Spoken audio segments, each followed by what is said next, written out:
తెలంగాణ ప్రజలందరికీ నమస్కారం. తెలంగాణ ఉద్యమంలో ముందు వరుసగా ఉండి దాదాపు 1200 మంది విద్యార్థులు తెలంగాణ కోసం అసువులు బాసినారు. వాళ్ళ ప్రాణాలు త్యాగం చేసినారు. రాబోయే తరాలైనా బాగుంటారు, రాబోయే తరాలైనా సుఖంగా ఉంటారు, రాబోయే యువతరం దాన్ని వచ్చే రోజుల్లో వాళ్ళు ముఖ్యమైన భూమిక పోషిస్తారని తమ ఆత్మ బలిదానాలు చేసుకున్నారు. కానీ ఆ విధంగా కాకుండా తెలంగాణ ఏర్పడ్డ నాటి నుండి నేటి వరకు కూడా ఈరోజు పాలకులు మోసం చేస్తూనే ఉన్నారు. అది ప్రభుత్వాలు మారినా, అధికారులు మారినా, ముఖ్యమంత్రులు మారినా, మంత్రులు మారినా ఈరోజు మోసం మాత్రం తప్పుతలేదు. తాజాగా తెలంగాణ ముఖ్యమంత్రి రేవంత్ రెడ్డి గారు మరి 2 నెలల క్రితం యువ వికాసం అని యువతకందరి కూడా బడుగు బలహీన వర్గాలు ఎస్సీ ఎస్టీ బీసీల యువతకందరి కూడా వాళ్ళ స్వయం ఉపాధి కోసం రుణాలు ఇస్తామని చెప్పి రాజీవ్ యువ వికాసం అని చెప్పి పేరు పెట్టారు. ఈరోజు కాంగ్రెస్ పార్టీ అధికారంలో ఉన్న ఎక్కడ కూడా మరి రాజీవ్ గాంధీ పేరు పెట్టిన పథకం ఎప్పుడు కూడా ఫెయిల్ అయిన దాఖలాలు లేవు. అవి రాజీవ్ యువ కిరణాలే కానీ, లేకుంటే రాజీవ్ ఆరోగ్యశ్రీ కానీ, లేకుంటే రాజీవ్ గాంధీ పైన ఏ పథకం ఉన్నా అది ఎక్కడ కూడా ఫెయిల్ కాలేదు. కానీ మొట్టమొదటిసారిగా ప్రభుత్వం ప్రకటించి ఈరోజు దాదాపు 16 లక్షల మంది తెలంగాణ యువత ఈ పథకం కోసం దరఖాస్తులు చేసుకున్నారని ప్రభుత్వమే చెప్పింది. పైన డేట్ కూడా వాళ్ళు ప్రకటించారు. ఒకసారి ఉప ముఖ్యమంత్రి ఫైనాన్స్ మినిస్టర్ అయినటువంటి బట్టి విక్రమార్క గారు ఇచ్చిన స్టేట్మెంట్ ఒకసారి మనం చూద్దాము. అప్లై చేసుకోవడానికి ఒక 6 రోజులు పెంచమంటే ఏప్రిల్ 14th వరకు అని పెంచాం. వాటన్నింటినీ స్క్రూట్నీ చేసి మండల్ లెవెల్లో ఎప్పటి వరకు కంప్లీట్ కావాలో చెప్పాం. జిల్లా స్థాయి వరకు స్క్రూట్నీ ఎప్పటి వరకు కావాలో చెప్పాం. అంతిమంగా స్క్రీన్ చేసి సెలెక్ట్ చేసినటువంటి లబ్ధిదారులకి June 2 శాంక్షన్ పత్రాలు కూడా ఇస్తామని ప్రకటించాం. ప్రకటించినట్టుగానే తూచా తప్పకుండా అమలు చేయబోతున్నాం. ఈయన ఫైనాన్స్ మినిస్టరు, ఉప ముఖ్యమంత్రి తూచా తప్పకుండా అమలు చేయబోతాం, వాళ్ళకు పత్రాలు కూడా అందజేస్తామని చెప్పి పచ్చి అబద్ధం చెప్పింది.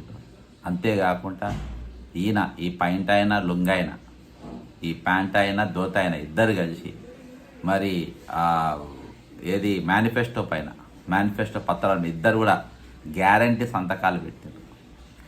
నిరుద్యోగులకు 4,000 నిరుద్యోగ భృతి ఇస్తామన్నారు, 2 లక్షల పోస్టులు నింపుతామన్నారు, 20,000 డిఎస్సి మెగా డిఎస్సి నింపుతామన్నారు.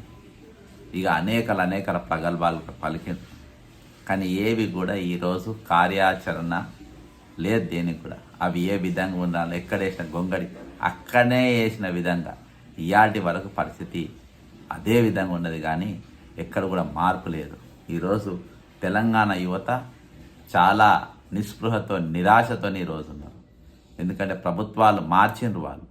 ఈరోజు ముఖ్యంగా నిరుద్యోగులైతే, విద్యార్థులు వీళ్ళందరూ కూడా ముక్త కంఠంతో ఈసారి ప్రభుత్వం మారుస్తామని చెప్పి గ్రామీణ ప్రాంతాలకు కాంగ్రెస్ పార్టీ ఒక డొక్కు బస్సు ఇస్తే ఆ డొక్కు బస్సులు ఎక్కి ఊరూరు తిరిగి ప్రచారం చేసి ఈసారి కాంగ్రెస్ పార్టీకి ఓటేస్తే మరి నిజంగా 1200 మంది విద్యార్థుల బలిదానాలు వృధా కాకుండా, వారి ఆత్మఘోష వృధా కాకుండా ఈరోజు వారి ఆత్మశాంతి కోసం మీరు ఓటేయండి, మా జీవితాలు బాగుపడితే, మా బతుకులు బాగుపడితే, తెలంగాణ బాగుపడుతుంది అని చెప్పేసి కాళ్ళు మొక్కి ఓట్లు వేయించిన తర్వాత గద్దెకెక్కినాక ఈరోజు నిరుద్యోగుల మరిచిండ్రు, వారిచ్చిన మాట తప్పిండ్రు. కాంగ్రెస్ పార్టీ మాట ఇస్తే మాట పైన నిలబడే పార్టీ. అది రాజశేఖర్ రెడ్డి గారైనా, కిరణ్ కుమార్ రెడ్డి గారు ఇప్పుడున్నారు, ఆయన వేరే పార్టీలు ఉన్నప్పటికీ, రోషయ్య గారైనా, నేద్రమల్లి జనార్దన్ రెడ్డి గారైనా, కాసు బ్రహ్మానందరెడ్డి గారైనా, కోట్ల విజయభాస్కర్ రెడ్డి గారైనా, ఏ ముఖ్యమంత్రి అయినా కానీ మాట అంటే మాట పైన నిలబడ్డరు. ఆ సమయానికి అది వారు పూర్తి చేసిండ్రు. అది ఎంత కష్టమైనా నష్టమైనా వాళ్ళు చేసిండ్రు. పైపెచ్చిగా ఈరోజు 4,000 రూపాయల బాండ్స్ ఈరోజు వాళ్ళు ఆర్బీఐతో వేలం పెట్టించింది తెలంగాణ. ఈరోజు తక్కిన రాష్ట్రం మన రాజస్థాన్ కానీ, తమిళనాడు కానీ, వెస్ట్ బెంగాల్ వారు 1000 కోట్లు పెడితే 1500 మ్యాక్సిమం 2000 కోట్ల వరకు పెడితే మన డబల్. మళ్ళా వాటికంటే వాటితో పోలిస్తే మన రాష్ట్రం చాలా చిన్నది, ఇప్పుడు చాలా చిన్నగా అయింది.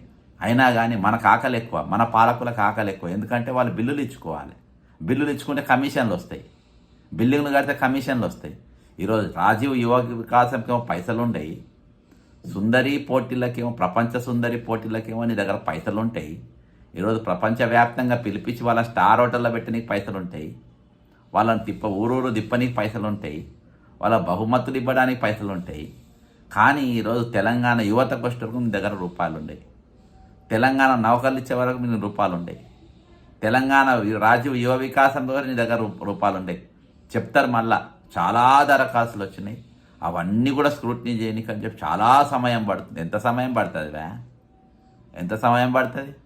ఒక్కరోజు పడుతుంది, 2 రోజులు పడుతుంది. కానీ మీరు మోసం చెయ్యాలని దోతోడు పైంటోడు ఇద్దరు కలిసి వాళ్ళ మేనిఫెస్టోను తుంగలకు దొక్కి ఈరోజు తెలంగాణ ఉద్యోగుల నిరుద్యోగులను మోసం చేయాలని కంకణం కట్టుకొని ఈరోజు మీరు చెప్పిన మాట కట్టుబడి ఉండకుండా ఈరోజు అడుగడుగున తెలంగాణ యువతను, తెలంగాణ నిరుద్యోగులను, తెలంగాణ విద్యార్థులను, తెలంగాణ ప్రజానికాన్ని మీరు మోసం చేస్తూనే ఉన్నారు. మేము మోసం చేస్తూనే ఉంటాం, వీళ్ళు మోసం పోతూనే ఉంటారు. వాళ్ళు దాన్ని కలుబాడబడ్డరు, మేము ఏం చెప్పినా వాళ్ళు నమ్ముతారు అని చెప్పేసి మీరు అనుకుంటా ఉన్నారు. కానీ ఈరోజు తిరుగుబాటు మొదలైంది, ఉద్యమం మొదలైంది, తెలంగాణ యువత రోడ్డెక్కే పరిస్థితి వచ్చింది.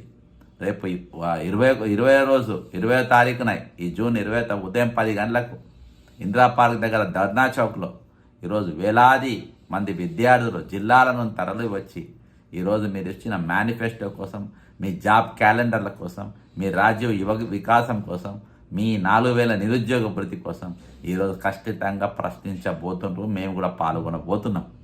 ఈరోజు ఇంత పచ్చి మోసం, ఇంత పచ్చి దగ, పచ్చి అబద్ధాలు, నోరు తెరిస్తే అబద్ధాలు. ఉప ముఖ్యమంత్రి పంటైన దోతైన ఇద్దరు నోరు తెరిస్తే పచ్చి అబద్ధాలు, మోసాలు తప్ప వేరే ఏం లేదు. మేము మాట ఇచ్చినాం, ఆ మాట ప్రకారం మేము ఇవ్వబోతున్నాం. మాట ప్రకారం స్క్రూటినీ చేసినాం, దరఖాస్తులు తీసుకున్నాం. ఇంకా కొంతమంది ఇస్తారని దాన్ని కూడా తారీఖును పొడిగించినాం. మేము జూన్ 2వ తారీఖు నాడు ఇస్తామని చెప్పినాం, ఇచ్చి తీరుతామని చెప్పి పచ్చి అబద్ధం చెప్పిన ఉప ముఖ్యమంత్రి నీ తలకాయ ఏడబెట్టుకుంటావు. అది నాలుకేనా తాటి మట్టనా? ఇంత పచ్చి అబద్ధం, ఇంత పచ్చి మోసం నువ్వు తెలంగాణ యువతతో చేస్తున్నావు. అక్కడ మదిరెల 4 పర్యాయాలు వాళ్ళ ఓట్లు తిన్నావు, గద్దెకెక్కినావు, యువతను మరిచినావు. ఈసారి మాత్రం నీకు ఖచ్చితంగా బుద్ధి చెప్తారు, ప్రభుత్వానికి బుద్ధి చెప్తారు. ఈరోజు తెలంగాణ యువత వికాసం పేరు మీద మీ కుటుంబాలు మాత్రం వికాసం చెందుతున్నాయి. ఈరోజు బట్టి విక్రమార్క కుటుంబం కానీ, పొంగిలేటి శ్రీనివాసరెడ్డి కుటుంబం కానీ, జూపల్లి కృష్ణారావు కుటుంబం కానీ, సీతక్క కుటుంబం కానీ, అనుమోల బ్రదర్స్ కుటుంబం కానీ, ఇక అనుమోల రేవంత్ రెడ్డి గురించి చెప్పే అవసరమే లేదు. ఈ కుటుంబాలు మాత్రం బ్రహ్మాండంగా వికసిస్తున్నాయి. ఈరోజు రాజీవ్ యువ వికాసం గాలి కొట్టుకపోయింది. ఈరోజు ఈ పాలకుల కుటుంబ వికాసం మాత్రం ఆకాశానికి ఎడుతుంది.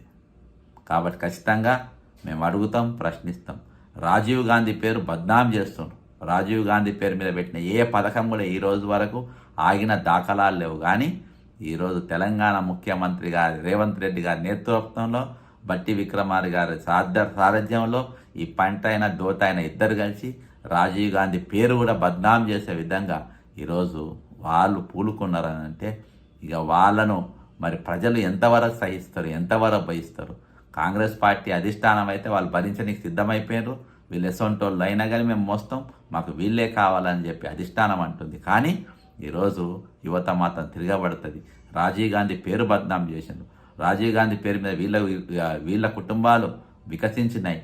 తెలంగాణ యువత కుటుంబాలు ఎండిపోయినాయి.